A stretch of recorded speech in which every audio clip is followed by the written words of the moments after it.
60 ఏళ్ళు దాటిన వాళ్ళు తప్పనిసరిగా వినాల్సిన మాట ఇది. 60 ఏళ్ల వ్యక్తి ఒంటరిగా ఉంటే 60 ఏళ్ల వృద్ధుడిగానే కనిపిస్తాడట.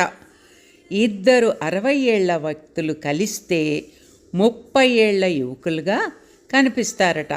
అదే ముగ్గురైతే 60 ఏళ్ల వ్యక్తులు కలిస్తే 20 ఏళ్ల యవ్వనవంతులుగా కనిపిస్తారట.